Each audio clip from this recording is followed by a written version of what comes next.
जय गुरु जी। शुक्राना गुरु जी। सारी संगत को जय गुरु जी। ओम नमः शिवाय। शिव जी सदा सहाय। ओम नमः शिवाय। गुरु जी सदा सहाय। शिव पुराण श्री रुद्र संहिता तृतीय खंड का 33वां अध्याय। अनरण्य राजा की कथा। ब्रह्मा जी बोले, हे नारद, कुल की रक्षा करने के लिए किसी एक का त्याग कर देना ही नीति शास्त्र कहलाता है। जिस प्रकार राजा अनरण्य ने अपने राजपाट, संपत्ति और अपने परिवार की रक्षा के लिए अपनी पुत्री का विवाह एक ब्राह्मण से कर दिया था, इसी प्रकार लोक कल्याण के लिए आपको भी स्वीकृति दे ही देनी चाहिए। राजा अनरण्य के बारे में सुनकर शैलराज हिमालय ने पूछा, हे महर्षि, मैं राजा अनरण्य की कथा सुनना चाहता हूँ। गिरिराज हिमालय के ऐसे वचन सुनकर मुनि विशिष्ट बोले, हे पर्वतराज, महाराजा मनु की 14वीं संतान इंद्रा सावर्णी के वंश में ही राजा अनरण्य का जन्म हुआ था। वे भगवान शिव के परम भक्त थे। 7 द्वीपों पर उनका राज था। राजा अनरण्य ने भृगु मुनि को अपना आचार्य बनाकर 100 यज्ञ पूर्ण कराए थे। राजा अनरण्य की 5 रानियां, 100 पुत्र व एक साक्षात लक्ष्मी स्वरूपा परम सुंदरी कन्या थी, जिसका नाम पद्मा था। पद्मा इकलौती पुत्री होने के कारण बहुत लाडली थी। राजा अनरण्य और उनकी 5 रानियां पद्मा को बहुत प्यार करते थे। राजा बहुत ही सरल, न्यायप्रिय व उदार थे। देवताओं द्वारा स्वर्ग का सिंहासन दिए जाने पर उन्होंने उसे ग्रहण करने से इनकार कर दिया था। जब राजा अनरण्य की प्रिय पुत्री पद्मा विवाह के योग्य हुई तो राजा अनरण्य को उसके विवाह की चिंता सताने लगी। पद्मा के लिए योग्य वर की खोज शुरू हो गई। चारों दिशाओं में सुयोग्य वर की तलाश की जा रही थी। अनेकों राजाओं को पत्र लिखे गए। एक दिन संयोगवश देवी पद्मा वन में विहार के लिए अपनी सखियों के साथ गई हुई थी। वहां तपस्या करके लौट रहे ऋषि पिपलाद की दृष्टि पद्मा नाम की उस सुंदरी पर पड़ गई। वे उसकी सुंदरता पर मोहित हो गए। वे उस सुंदरी को मन में बसाए हुए ही अपनी कुटिया पर पहुंच गए। सुंदरी का सौंदर्य पिपलाद के मन में, मस्तिष्क में धस गया था। एक दिन ऋषि पिपलाद पुष्पाभद्रा नामक नदी में स्नान करने गए। संयोगवश राजा अनरण्य की परम सुंदरी पुत्री पद्मा भी वहां उपस्थित थी। उसे पुनः देखकर ऋषि पिपलाद के मन की इच्छा पूरी हो गई। उन्होंने पद्मा की सखियों और सैनिकों से उसका परिचय प्राप्त कर लिया।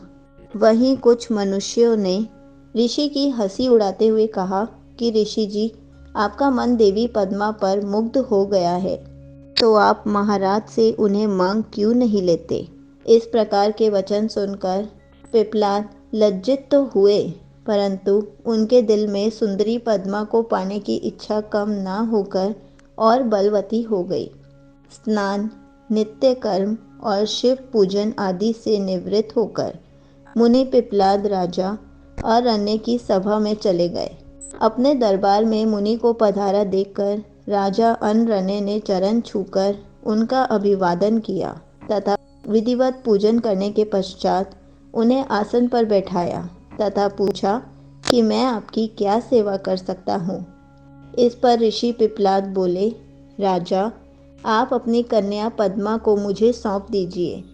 यह सुनकर राजा चुप हो गए। इस पर पिपलाद मुनि कहने लगे कि राजा, यदि शीघ्र ही तुमने अपनी कन्या मुझे नहीं दी तो मैं क्षण भर में ही तुम्हें और तुम्हारे कुल को भस्म कर दूंगा। ये बात सुनकर राजा, उनकी रानियां, नौकर चाकर, दासियां सभी रोने लगे।